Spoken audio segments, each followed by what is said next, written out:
Hello friends, आज हम बात करेंगे एंटीबायोटिक्स मेडिसिन्स के बारे में। तो यहाँ पर हम जानेंगे एंटीबायोटिक्स मेडिसिन कैसे काम करती हैं और कौन से केस में कौन सी एंटीबायोटिक्स मेडिसिन का यूज़ करते हैं। तो देखिए, पहले हम एंटीबायोटिक्स मेडिसिन जो बैक्टीरिया की सेल वॉल के सिंथेसिस को रोकती है, उसको हम cell wall synthesis inhibitor class की एंटीबायोटिक्स मेडिसिन बोलते हैं। जैसे कि पेनिसिलिन, सेफेलोस्पोरिन क्लास की एंटीबायोटिक्स मेडिसिन। ये देखिए, ये बैक्टीरिया की सेल पर अटैक कर कर बैक्टीरिया की ग्रोथ को रोक देती हैं। इसके अलावा कुछ ऐसी एंटीबायोटिक्स मेडिसिन होती हैं जो बैक्टीरिया की प्रोटीन सिंथेसिस को रोक देती हैं। तो ये इंटरफियर करती हैं प्रोटीन सिंथेसिस में, जैसे कि टेट्रासाइक्लिन, एमाइनोग्लाइकोसाइड, मैक्रोलाइड क्लास की मेडिसिन, लिंकोस एमाइड क्लास की मेडिसिन। इसके अलावा कुछ ऐसी एंटीबायोटिक्स मेडिसिन होती हैं जो बैक्टीरियल डीएनए में इंटरफेयर करती हैं। तो देखिए, इसके मोड ऑफ एक्शंस जो हैं वो अलग अलग हैं। तो देखिए, शुरुआत करते हैं, वह कौन सी एंटीबायोटिक्स मेडिसिन होती हैं जो बैक्टीरिया की सेल वॉल सिंथेसिस को रोकती हैं, और वह कौन सी एंटीबायोटिक्स मेडिसिन होती हैं जो प्रोटीन सिंथेसिस को रोकती हैं, और वह कौन सी एंटीबायोटिक्स मेडिसिन होती हैं जो बैक्टीरिया के डीएनए सिंथेसिस को इनहिबिट करती हैं, रोकती हैं। ओके, तो देखिए, बैक्टीरिया की सेल वॉल सिंथेसिस को रोकने वाली मेडिसिन कौन कौन सी होती हैं। पहले यहाँ पर देखिए, पेनिसिलिन से पेनिसिलिन क्लास की मेडिसिन के अंदर आती हैं एम्पिसिलिन और एमोक्सिसिलिन। तो इसके अंत में जो होता है वो सिलिनिन टर्म देखने को मिलता है। तो सिलिन टर्म पेनिसिलिन क्लास की मेडिसिन के अंत में देखने को मिलता है। इसके अलावा सिफेलोस्पोरिन, सिफेलोस्पोरिन जैसे कि सेफ्ट्राइक्सोन, सीफोटेक्सिम। इसके अलावा मोनोबैक्टेम्स, मोनोबैक्टीम्स में आता है एस्ट्रियोनेम्स। इसके अलावा कार्बापिनेम्स, कार्बापिनेम्स में मिरोपेनेम आता है, इमिपेनेम आता है। इसके अलावा आता है ग्लाइकोपेप्टिडेज, ग्लाइकोपेप्टिडेज में आता है पेनकोमाइसिन।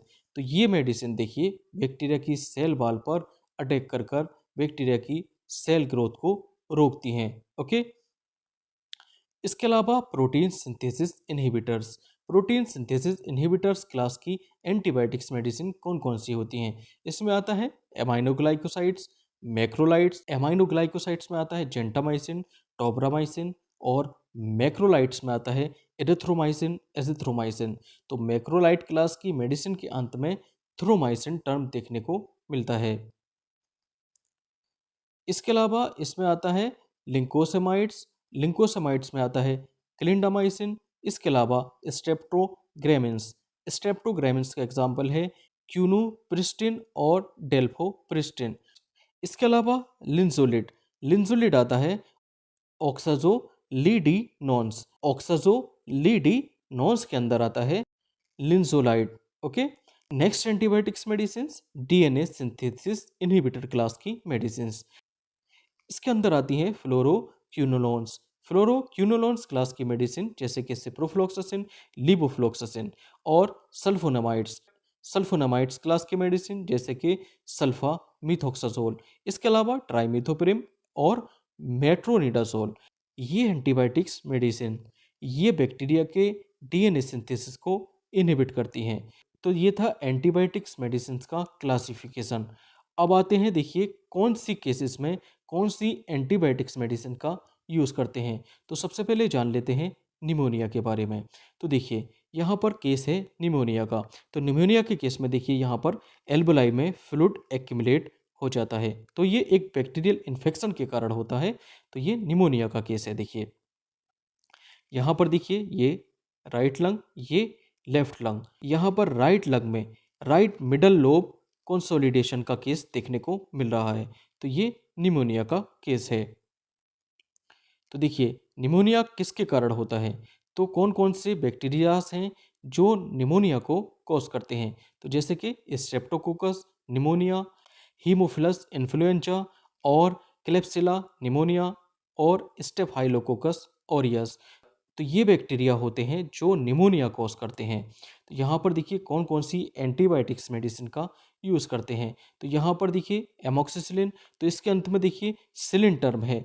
तो इसका मतलब ये पेनिसिलिन क्लास की एंटीबायोटिक्स मेडिसिन है। तो यहाँ पर देखिए मॉक्सिकाइंड CB 625 में एमोक्सिसिलिन है और पोटेशियम क्लेबुलिनेट है। ओके, तो एमॉक्सिसिलिन को पेशेंट को दिन में 2 बार एज अ बीडी या टीडीएस दिन में 3 बार तक दे सकते हैं। ओके, नेक्स्ट मेडिसिन यहाँ पर यूज़ कर सकते हैं एजिथ्रोमाइसिन। एजिथ्रोमाइसिन के अंत में देखिए थ्रोमाइसिन है, इसका मतलब ये मैक्रोलाइड क्लास की मेडिसिन है। तो एजिथ्रोमाइसिन की 500 मिलीग्राम डोज दिन में एक ही बार इसका यूज़ कर सकते हैं। इसके अलावा सेफ्ट्राइक्सोन इंजेक्शन, सेफ्ट्राइक्सोन इंजेक्शन की डोज जो है वो 1 से लेकर 2 ग्राम आईवी, इसको दिन में एक बार या 2 बार तक दे सकते हैं। इसके अलावा सिप्रोफ्लॉक्सासिन की 500 से लेकर 750 मिलीग्राम डोज दिन में 2 बार तक यूज़ कर सकते हैं। तो देखिए निमोनिया के केस में या तो सिप्रोफ्लॉक्सासिन या फिर सेफ्ट्राइक्सोन या फिर एजिथ्रोमाइसिन या फिर एमॉक्सिसिलिन, इनमें से कोई एक एंटीबायोटिक्स चूज़ कर सकते हैं। Depend on the patient, patient की सिचुएशन क्या है उसके अकॉर्डिंग ये चूज़ कर सकते हैं। नेक्स्ट बात कर लेते हैं यूरिनरी ट्रैक्ट इन्फेक्शन, मतलब कि पेशाब की नली में बैक्टीरिया का इन्फेक्शन हो जाना। तो यहाँ पर देखिए यूरिनरी ट्रैक्ट, तो ये देखिए पाइलोनेफ्राइटिस मतलब किडनी इन्फेक्शन से लेकर यूरेथ्राइटिस यहाँ पर, तो यहाँ से लेकर पॉइंट इसको सपोज दैट पॉइंट ए मान लेता हूँ, इसको बी, तो यहाँ से पॉइंट ए से लेकर पॉइंट बी तक कहीं पर भी बैक्टीरिया का इन्फेक्शन है तो इसको हम यूरिनरी ट्रैक्ट इन्फेक्शन के नाम से जानते हैं। तो देखिए किडनी में अगर इन्फेक्शन है तो इसको हम पाइलोनेफ्राइटिस के नाम से जानेंगे। अगर यूरेटर यूरेटर में इन्फेक्शन है तो इसको हम यूरेटर इन्फेक्शन के नाम से जानेंगे। और देखिए यूरिनरी ब्लेडर में अगर बैक्टीरिया का इन्फेक्शन है तो इसको हम सिस्टाइटिस के नाम से जानेंगे। इसके अलावा देखिए यहाँ पर यूरिथ्रा में अगर बैक्टीरिया का इन्फेक्शन है तो इसको हम यूरिथ्राइटिस के नाम से जानेंगे। तो यूरिथ्राइटिस मतलब कि यूरिथ्रा में इन्फेक्शन। और देखिए प्रोस्टेट ग्लैंड में अगर इन्फेक्शन है तो इसको हम प्रोस्टेटाइटिस के नाम से जानेंगे। ओके, तो देखिए यूटीआई के क्या क्या कॉसेस हो सकते हैं, कौन कौन से बैक्टीरिया यूटीआई कॉज करते हैं। इसमें पहला है ई कोलाई मतलब कि इथेरिशिया कोलाई या क्लेप्सिला निमोनिया या स्टेफाइलोकोकस या एंटीरोकोकस फेकेलिस। ओके, तो ये बैक्टीरिया कॉज कर सकते हैं यूटीआई को। तो यहाँ पर देखिए कौन कौन सी एंटीबायोटिक्स मेडिसिन का यूज़ करते हैं। यहाँ पर एंटीबायोटिक्स मेडिसिन टीएमपी और एसएमएक्स। टीएमपी का मतलब है ट्राइमीथोप्रिम और एसएमएक्स का मतलब है सल्फा मिथोक्साजोल। तो यहाँ पर देखिए ये टीएमपी और एसएमएक्स, तो ये दो मेडिसिन के देखिए कॉम्बिनेशन से ये मेडिसिन बनी होती है। यहाँ पर टीएमपी की जो डोज होती है वो 160 मिलीग्राम, जबकि एसएमएक्स की जो डोज होती है वो 800 मिलीग्राम होती है। मतलब कि यहाँ पर ट्राइमीथोप्रिम की जो डोज है वो 160 मिलीग्राम, जबकि यहाँ पर एस एम एक्स की जो डोज है सल्फा मिथोक्साजोल, इसकी 800 मिलीग्राम डोज है। तो ये वेरी कर सकती है टैबलेट टू टैबलेट। जैसे कि यहाँ पर देखिए 400 मिलीग्राम है, 400 मिलीग्राम मतलब यहाँ पर सल्फा मिथोक्साजोल है, जबकि 80 मिलीग्राम यहाँ पर ट्राइमिथोप्रिम है। ओके, इसके अलावा नाइट्रोफ्यूरेंटोइन, नाइट्रोफ्यूरेंटोइन की यहाँ पर जो डोज है वो 100 मिलीग्राम, इसको आप दिन में 2 बार एज अ बीडी दे सकते हैं। इसके अलावा सिप्रोफ्लॉक्सासिन, सिप्रोफ्लॉक्सासिन की जो डोज है 250 मिलीग्राम से लेकर 500 मिलीग्राम, इसको दिन में 2 बार एज अ बीडी। इसके अलावा मॉक्सिकाइंड CB 625, ओके, इसको भी दिन में 2 बार तक दे सकते हैं। ओके, तो यहाँ पर देखिए यूटीआई के केस में इसमें से कोई एक मेडिसिन चूज कर सकते हैं। ओके, नेक्स्ट बात कर लेते हैं skin and soft tissue infection, SSTI के नाम से इसको जानते हैं। स्किन इन्फेक्शन या सॉफ्ट टिश्यू के अंदर कोई बैक्टीरिया का इन्फेक्शन हो जाता है तो इसको SSTI कैटेगरी में रखते हैं। तो यहाँ पर देखिए कौन कौन से बैक्टीरिया इसको कॉज कर सकते हैं। स्टेफाइलोकोकस ओरियस, स्ट्रेप्टोकोकस पाइरोजेंस या कोलाई या क्लेप्सिला निमोनिया। तो यहाँ पर देखिए कौन कौन सी एंटीबायोटिक्स मेडिसिन का यूज़ कर सकते हैं।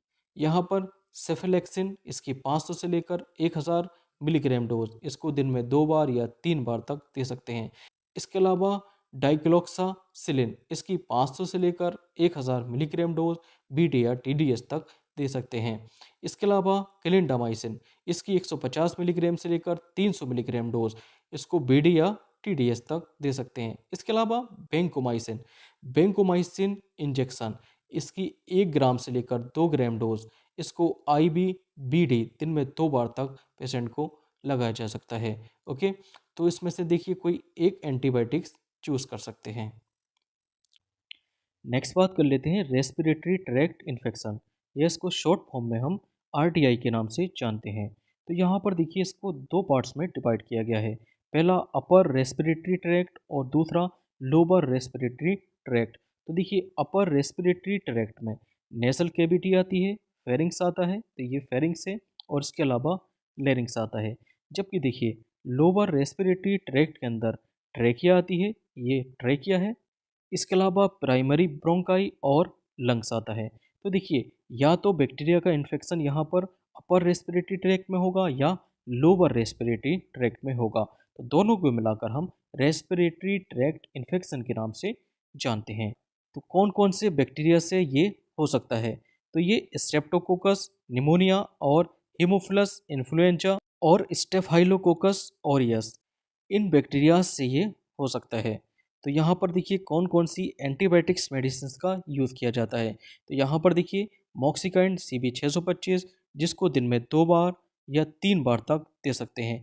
या यहाँ पर एजिथ्रोमाइसिन 500 मिलीग्राम डोज, इसको दिन में 1 बार एज आ ओडी। और इसके अलावा क्लेथ्रोमाइसिन, इसकी 250 से लेकर 500 मिलीग्राम डोज दिन में 2 बार तक दे सकते हैं। इसके अलावा सेफ्ट्राइक्सोन इंजेक्शन, सेफ्ट्राइक्सोन इसकी 1 ग्राम से लेकर 2 ग्राम डोज आईबी दिन में 1 बार या 2 बार तक दे सकते हैं। इसके अलावा बात कर लेते हैं गैस्ट्रो इंटेस्टाइनल ट्रैक्ट इन्फेक्शन। तो यहाँ पर देखिए गैस्ट्रो इंटेस्टाइनल ट्रैक्ट में कहीं पर भी देखिए अगर बैक्टीरिया का इन्फेक्शन है तो यहाँ पर कौन कौन सी एंटीबायोटिक्स मेडिसिन का यूज़ करते हैं और ये कौन से बैक्टीरिया के कारण से हो सकता है। तो यहाँ पर मेनली देखिए इकोलाई के कारण, साल्मोनेला स्पीसीज या सिगेला स्पीसीज या कैम्फाइलोबैक्टीरिया स्पीसीज के कारण हो सकता है। तो यहाँ पर कौन कौन सी एंटीबायोटिक्स मेडिसिन का यूज़ कर सकते हैं। तो यहाँ पर देखिए सिप्रोफ्लॉक्सासिन की 500 से लेकर 750 मिलीग्राम डोज दिन में 2 बार। इसके अलावा यहाँ पर एजिथ्रोमाइसिन 500 मिलीग्राम डोज दिन में 1 बार एज आ ओडी। या इसके अलावा सेफ्ट्राइक्सोन 1 से लेकर 2 ग्राम आईबी, ओडी या बीडी। इसके अलावा मेट्रोनिडाजोल की 500 से लेकर 1000 मिलीग्राम डोज दिन में 2 बार या 3 बार तक यूज़ कर सकते हैं। इसके अलावा बोन एंड जॉइंट्स इन्फेक्शन, हड्डी या जॉइंट्स में इन्फेक्शन, ये कौन कौन से बैक्टीरिया के कारण हो सकता है। तो ये स्टेफाइलोकोकस ऑरियस या स्ट्रेप्टोकोकस पायोजीनस या फिर इकोलाई या क्लेप्सिला निमोनिया के कारण हो सकता है। तो यहाँ पर देखिए कौन कौन सी एंटीबायोटिक्स मेडिसिन। तो यहाँ सेफ्ट्राइक्सोन 1 से लेकर 2 ग्राम आईबी, ओडी या बीडी। या बेंकोमाइसिन की 1 से लेकर 2 ग्राम आईबी डोज बीडी तक इसको दे सकते हैं। या यहाँ पर लिंसोलिड टैबलेट, इसकी 600 मिलीग्राम डोज, इसको दिन में 2 बार तक।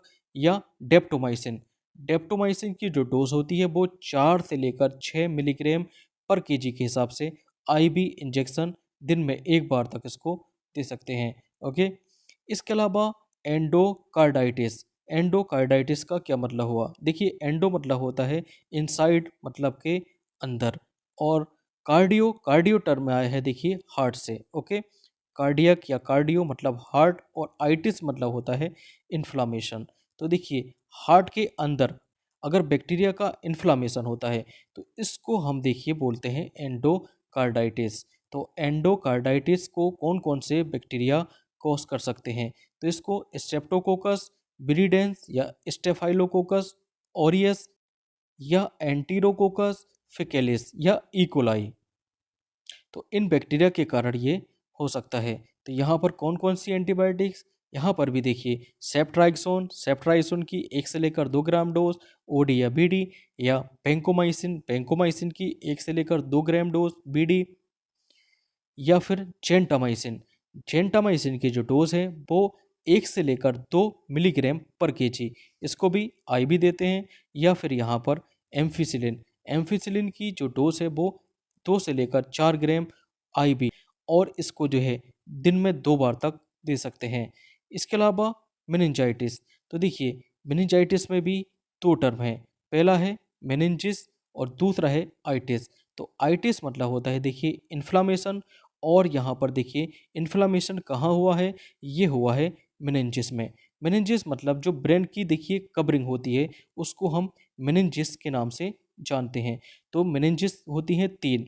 तो सबसे अंदर की जो लेयर होती है उसको हम पायामेटर कहते हैं, इसके बाहर एरिकनॉइड और इसके बाहर ट्यूरामेटर। ओके, तो ये मेनिंजिस होती हैं। अगर यहाँ पर देखिए कहीं पर भी इन्फेक्शन होता है तो इसको हम मेनिंजाइटिस के नाम से जानते हैं। तो यहाँ पर देखिए ये मेनिंजाइटिस का केस है। ओके, तो मेनिंजाइटिस को कौन कौन से बैक्टीरिया कॉज कर सकते हैं? तो इसको Streptococcus, pneumonia, Haemophilus influenza, Neisseria meningitis या इकोलाई, तो इनके कारण ये मेनिंजाइटिस हो सकता है।